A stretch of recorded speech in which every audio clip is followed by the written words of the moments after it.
बच्चों, हम इस सीरीज में एक क्वेश्चन को कंप्लीट कर चुके हैं।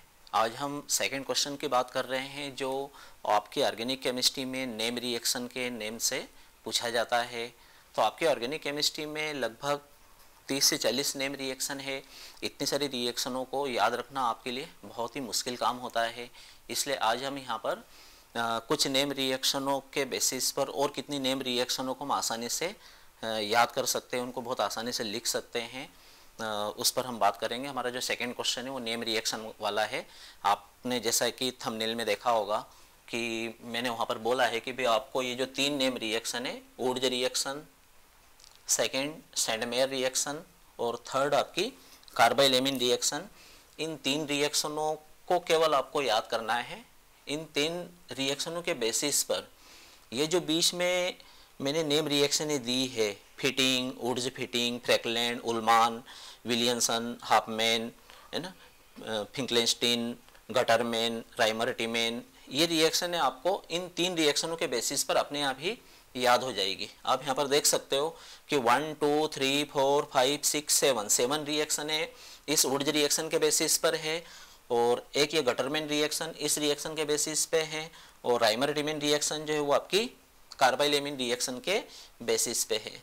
तो आपको सिर्फ ये 3 रिएक्शनें कैसे हो रही है, इनको थोड़ा ध्यान से देखना है। और यहाँ पर हम इन रिएक्शनों के मैकेनिज्म, इनकी डिटेल्स पर कोई बात नहीं करेंगे। इन रिएक्शनों को सीधे सीधे अभी हमारी एग्जाम के लिए किस तरह से कर सकते हैं, हम किस तरह से याद रख सकते हैं, एग्जाम में हम किस तरह से इनको आसानी से रिएक्शनों को लिख आएंगे, केवल उसको हमको यहाँ पर फोकस करना है। तो सबसे पहले हम बात करते हैं यहाँ पर वुड्स रिएक्शन की। वुड्स रिएक्शन के लिए आपको एक मॉलिक्यूल जो है एल्काइल हैलाइड, ठीक है। एक्चुअल में कोई भी कंपाउंड जो होता है वो 2 ग्रुप से मिलकर बना होता है। हमें ग्रुप के नेम पता होना चाहिए। इसमें एक ग्रुप हैलाइड है, दूसरा एल्काइल है, इसलिए हमने जो मॉलिक्यूल लिया है वो एल्काइल हैलाइड का लिया है। इस एल्काइल हैलाइड की रिएक्शन जो है हम सोडियम मेटल के साथ करवाएंगे, ठीक है। सोडियम मेटल में यहाँ पर किसी भी रिएक्शन में ध्यान रखिए कि कोई भी रिएक्शन में मेटल और हेलोजन जो होते हैं वो बहुत ही रिएक्टिव होते हैं, बहुत ही आसानी से आपस में रिएक्शन कर लेते हैं। इसलिए यहाँ से ये आपका Na जो है, सोडियम मेटल जो है, जैसे हम इन दोनों को लेंगे तो ये सोडियम मेटल जो है वो इस X के साथ जो है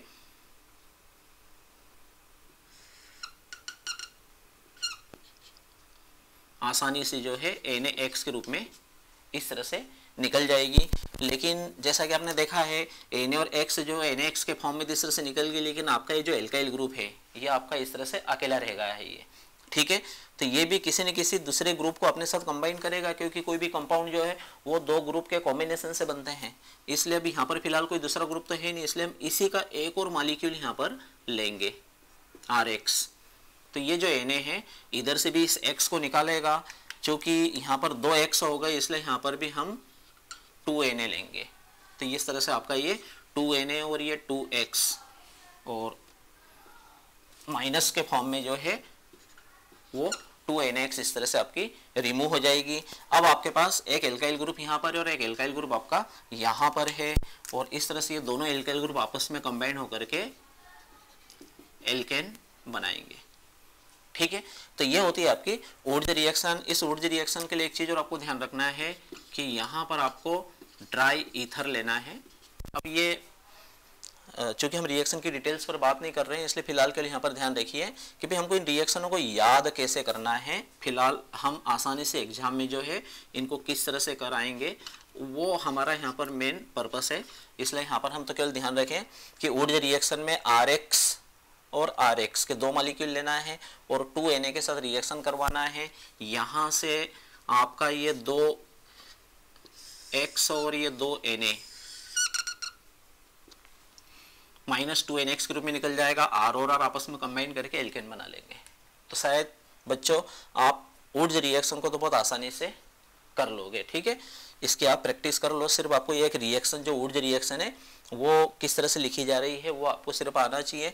बाद में इनके एग्जाम्पल के रूप में R की जो वैल्यू होती है CH3 C2H5, ये वैल्यू इन R के स्थान पर पुट करके आप इनके एग्जाम्पल वहाँ पर एग्जाम में बता सकते हैं। लेकिन अब हमको यहाँ पर ये बात ध्यान देना है कि हमारी इस ऊर्जा रिएक्शन के बेसिस पर ये जो 1 2 3 4 5 6 7 रिएक्शनों को हम किस तरह से आसानी से कर लेंगे, ये आपको किस टाइप से आसानी से याद हो जाएगी। तो उसके लिए आपको बहुत ही थोड़ा सा ये बाकी की जो आपकी जो 9 रिएक्शन जो हो रही है वो बिल्कुल इस ऊर्जा रिएक्शन के पैटर्न पर ही हो रही है। आपको सिर्फ इस पैटर्न में कहाँ पर थोड़ा सा चेंज करना है, वो चेंज आपको यहाँ पर ध्यान रखना है।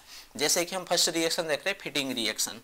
यदि हम इस ऊर्जा रिएक्शन में आर की जो वैल्यू होती है, एक्चुअल में आर की वैल्यू ये इस टाइप वाली मानी जाती है, लेकिन इस आर के स्थान पर यदि हम एक वैल्यू जो है हमारी C6H5 है ना, फिनाइल, इस एल्काइल ग्रुप के स्थान पर यदि हम C6H5 इस R के स्थान पर यदि हम C6H5 फिनाइल ग्रुप यदि रखते हैं, बाकी ये X है तो हमने X लिया, 2Na है 2Na भी एज इट इज लिया है, ऐसा कैसा ये X है वो X ही लिया है। यहाँ पर भी R की वैल्यू, यहाँ पर आपने R की वैल्यू फिनाइल ग्रुप रखी है, यहाँ पर इस एल्काइल की वैल्यू भी आपको फिनाइल ही रखना है। बाकी कैटालिस्ट जो है वो ड्राई इथर ही रहेगा, ठीक है। यहाँ से भी आपको ये 2X और ये 2Na माइनस 2NaX के फॉर्म में इस तरह से निकालना है, ठीक है।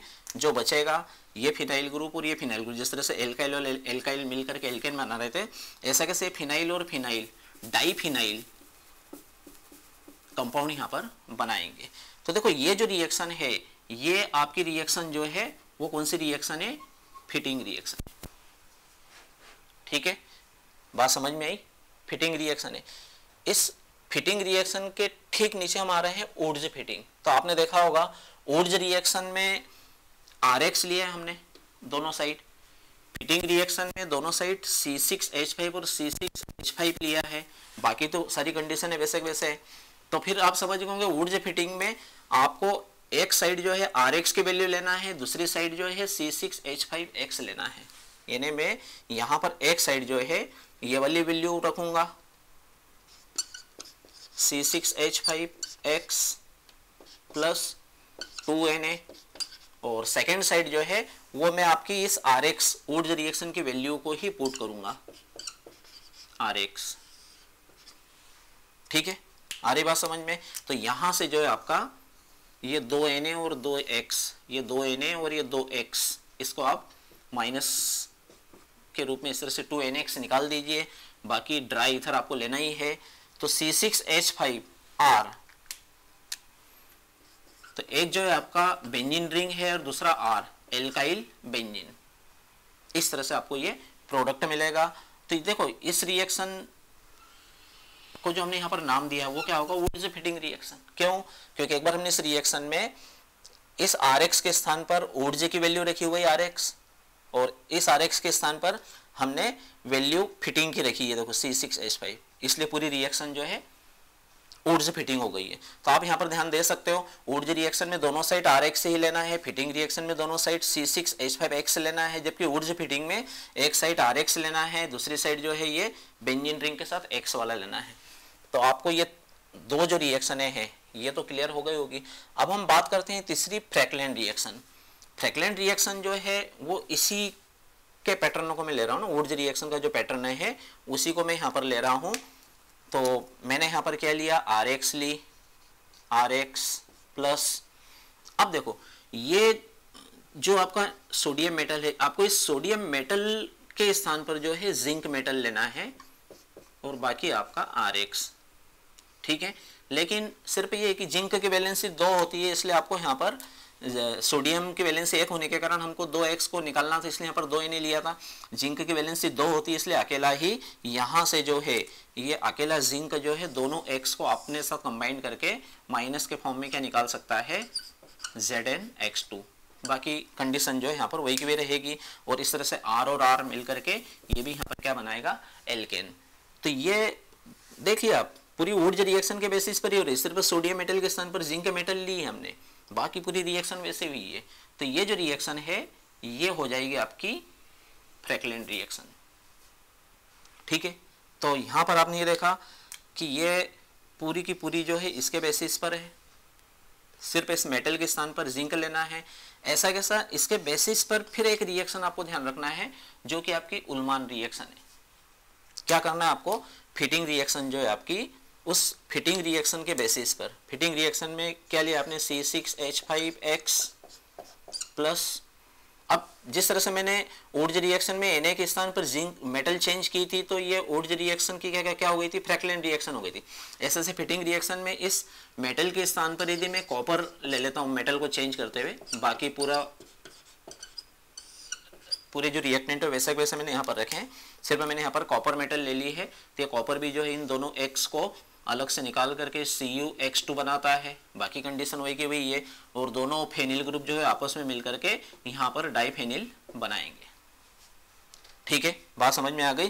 तो इस तरह से ये वाली जो रिएक्शन होगी ये कौन सी हो जाएगी आपकी, ये उल्मान रिएक्शन हो जाएगी। यहाँ तक तो आपको बात अच्छी तरह से समझ में आ गई होगी। ये चारों के चारों रिएक्शन पूरी तरह से इस ऊर्जा रिएक्शन के पैटर्न पर ही है। थोड़ी सी प्रैक्टिस पर आपको ये चारों रिएक्शन, इस रिएक्शन के साथ साथ ये चारों रिएक्शन भी आसानी से आप कर सकते हो। लेकिन उसके ठीक नीचे वाली रिएक्शन पर जब हम आ रहे हैं विलियमसन रिएक्शन, तो विलियमसन रिएक्शन में इस RX ऊर्जा रिएक्शन के बेसिस पर ही है, आपको इस RX को तो यहाँ पर लेना ही है। ठीक है, Na भी रहेगा, लेकिन जैसा कि आपने यहाँ पर देखा था कि यदि मैं एक RX और एक Na लेता तो Na इस X के साथ चला जाता और केवल आपका ये एल्काइल ग्रुप जो है ये शेष बचता। इसलिए एल्काइल ग्रुप का किसी के साथ जुड़ने के लिए हमने इसका एक और मॉलिक्यूल लिया था RX। यहाँ पर हम RX के 2 मॉलिक्यूल ने लेते हुए इस एल्काइल ग्रुप के साथ जुड़ने के लिए इस Na के साथ ही एक और ग्रुप को यहाँ पर ले लेते हैं, NaOR, सोडियम एल्कोक्सी। ये आपको ध्यान रखना है, इस रिएक्शन में सिंगल सोडियम ने लेते हुए सोडियम एल्कोक्सी इस कंपाउंड के साथ आपको यहाँ पर रिएक्शन करवाना है। यहाँ पर ड्राई ईथर नहीं लिया जाएगा क्योंकि हमने मेटल नहीं ली यहाँ पर। तो यहाँ पर क्या होगा, ये NaX यहाँ से निकल जाएगी और R इस एल्कोक्सी ग्रुप के साथ ही कंबाइन होकर के ROR एक ईथर बना देता है और ये NaX जो है इसको मैं यही माइनस के फॉर्म में लिख देता हूँ। ठीक है, तो यहाँ का जो प्रोडक्ट हुआ है वो क्या बनी है, ईथर बनी है। तो ये जो रिएक्शन है ये रिएक्शन कहलाती है विलियमसन सिंथेसिस रिएक्शन। ठीक है, पूरी ऊर्जा रिएक्शन के बेसिस पर ये सिर्फ Na के स्थान पर आपको क्या जोड़ना है, NaOR, इसकी रिएक्शन करना है। ऐसा कैसा एक नीचे इस हॉफमैन रिएक्शन को देखिए आप ध्यान से, यहाँ पर भी ये RX ऊर्जा रिएक्शन जैसा RX की वैल्यू तो वही की वही रहेगी। ठीक है, लेकिन यहाँ पर जो मैंने मेटल के स्थान पर जो NaOR लिया था, यहाँ पर हम रिएजेंट चेंज करेंगे। यहाँ पर हम रिएजेंट लेंगे अमोनिया HNH2। मैं पिछली रिएक्शन में आपको बता चुका हूँ कि जो रिएजेंट होता है उस रिएजेंट के अंदर जो भी फंक्शनल ग्रुप होते हैं उस ग्रुप को अलग से निकाल कर लिखा जाता है। जैसे अमोनिया, ये जो आपकी अमोनिया NH3, इस NH3 में एक ही ग्रुप है NH2, तो इस NH2 को हम अलग लिख दें, बचेगी H, उसको इस तरह से, तो उस फॉर्म में मैंने यहाँ पर HNH2 लिखा हुआ है। ठीक है, तो यहाँ से भी क्या होगा, ये HX आपकी निकल जाएगी।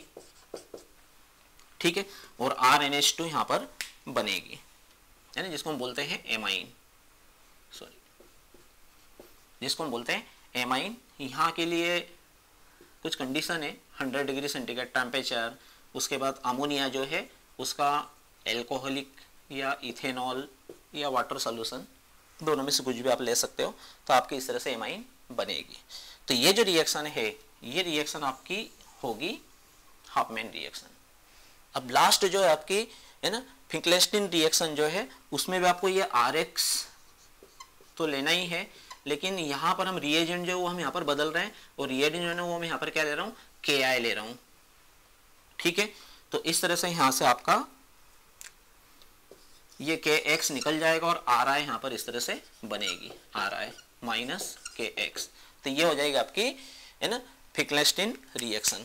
तो इस तरह से आप यहाँ पर देख रहे हो कि भी आपको सिर्फ सिंगल ये ऊर्जा रिएक्शन यदि आ रही है तो इस ऊर्जा रिएक्शन में थोड़ा थोड़ा चेंज करके कहाँ कहाँ क्या चेंज हुआ है उसको आप थोड़ा सा नोट डाउन कर लीजिए, और नोट डाउन करके 1-2 बार प्रैक्टिस कर लीजिए, तो आप बहुत ही बढ़िया तरीके से ऊर्जा रिएक्शन के बेसिस पर, एक अकेली नेम रिएक्शन के बेसिस पर आपकी 1 2 3 4 5 6 7 ये 7 रिएक्शनों को बहुत अच्छे तरीके से आप कर सकते हो एग्जाम में। ठीक है, अब हम सेकेंड रिएक्शन पर आ रहे हैं जो आपको यहाँ पर ध्यान रखना है। सेकेंड रिएक्शन जो आपको ध्यान रखना है वो आपकी सैंडमेयर रिएक्शन। सैंडमेयर रिएक्शन के लिए आपको यहाँ पर रिएक्टेंट जो है वो आपको ध्यान रखना होगा, बेंजीन रिंग, N2 और Cl। ये आप अब देखिए मैंने आपसे क्या कहा है कि भाई हमको जो कंपाउंड्स की जो नेम है उस कंपाउंड के अंदर जो भी फंक्शनल ग्रुप है उन फंक्शनल ग्रुप के नेमों को कंबाइन करके लिखा जाता है। ये जो कंपाउंड है जनरली आपको मैक्सिमम कंपाउंड में केवल 2 ही ग्रुप मिलेंगे जिनके नेम आप आसानी से बोल सकते हो, जैसे मैंने यहाँ पर बोला ये एल्काइल ग्रुप है, ये हैलाइड ग्रुप है, इसलिए एल्काइल हैलाइड हो गया। लेकिन ये जो कंपाउंड है इसमें 3 टाइप के ग्रुप छुपे हुए हैं। ये आपका फेनिल ग्रुप, N2 जो है एजो ग्रुप है, डाइजो ग्रुप है, और ये आपका क्लोरो या क्लोराइड। इसलिए हम तीनों को कंबाइन करके इसका जो नेम रखा जाता है वो है बेंजीन डाइएजोनियम क्लोराइड।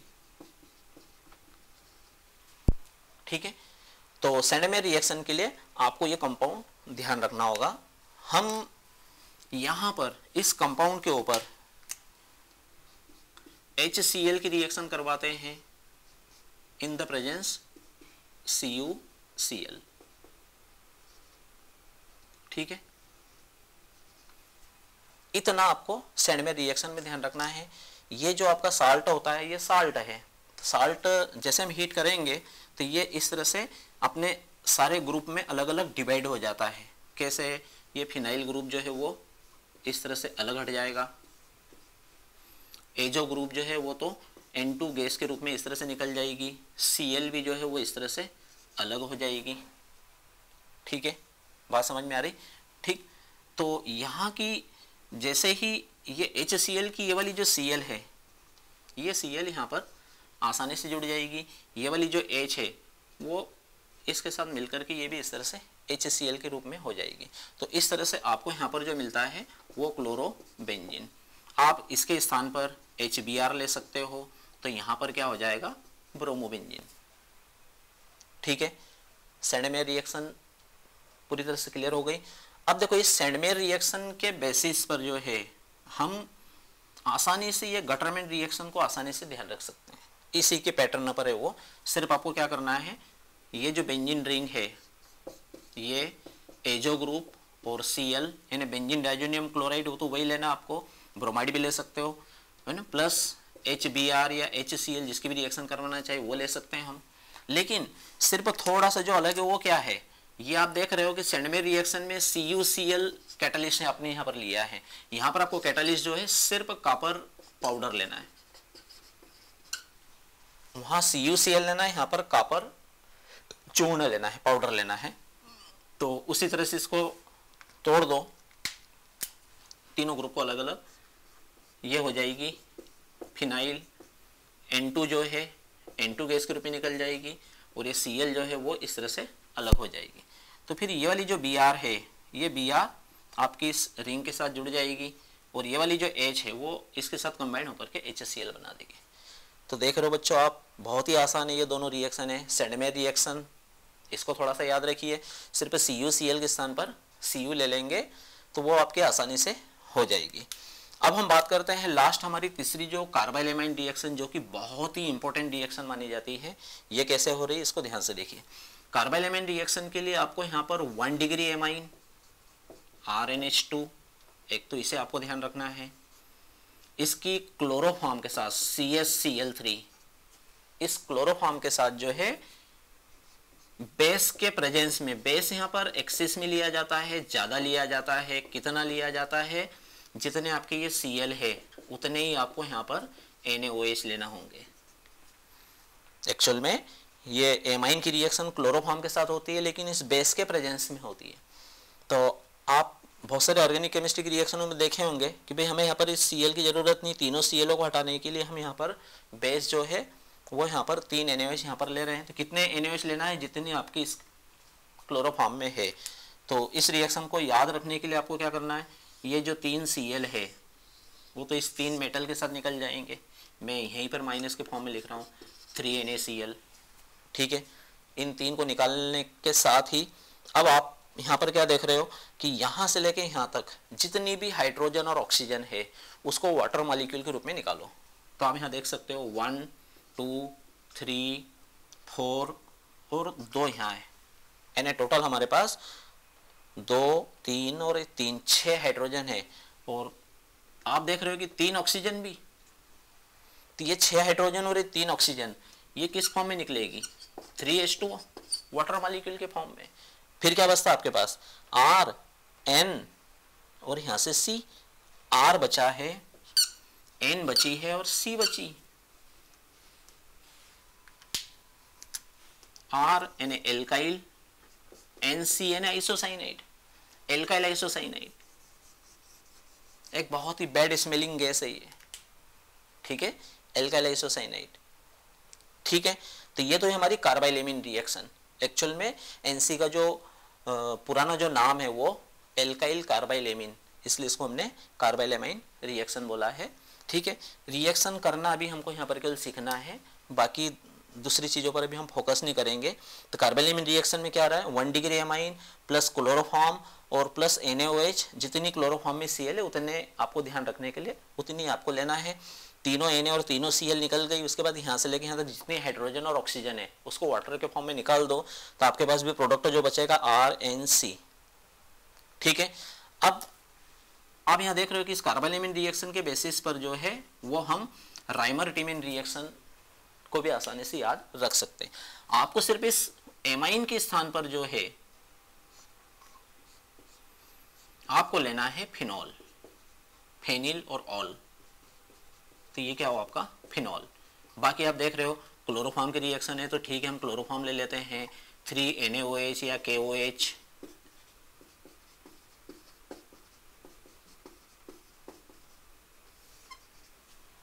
ठीक है। जैसा ऊपर हो रहा है वैसा ही करिए आप, 3Cl के साथ 3Na निकल जाएगी, -3NaCl। उसके बाद चूंकि ये जो है इस ग्रुप के ऊपर में रिएक्शन करते हुए ये इसके इस ऑर्थो पोजीशन पर अटैक करता है, और आप जानते हो कि ऑर्थो पोजीशन पर कोई भी अटैक होता है तो वहां से भी क्या निकलती है, H निकलती है, ठीक है। तो पहले तो यहाँ से लेके यहाँ तक हम बात करते हैं हाइड्रोजन और ऑक्सीजन की। तो आप यहाँ देख सकते हो 1 2 3 और 4 ही हाइड्रोजन है। तो ये 4 हाइड्रोजन जो है वो क्या करेगी, इन 2 O के साथ, एक O ये एक O, इन 2 O के साथ सिर्फ क्या बना पाएगी, 2H2, ठीक है। अब आपके पास क्या बचता है यहाँ पर, C H और एक O बची हुई। तो इस तरह से आपको यहाँ पर एक न्यू ग्रुप मिल रहा है। भाई ये वाला ग्रुप तो पहले से जुड़ा हुआ, सेकेंड ग्रुप आपका ये आ रहा है। इस टाइप का एक प्रोडक्ट मिलता है जिसको बोला जाता है सैलिसिल्डिहाइड, ठीक है, अर्थात अर्थो हाइड्रोक्सी बेंजल्डिहाइड। तो ये जो रिएक्शन है ये रिएक्शन कहलाती है आपकी राइमर-टिमिन रिएक्शन। तो देखो बच्चों, आपको सिर्फ 3 रिएक्शनों की प्रैक्टिस करना है। एक कौन सी, वुड्ज reaction, RX 2Na RX, 2X 2Na के साथ निकल जाएगा, R और R को कंबाइन कर देना, एल्केन बन जाएगी। इस एक रिएक्शन के बेसिस पर ये आपकी 7 रिएक्शन तो आसानी से हो जाएगी।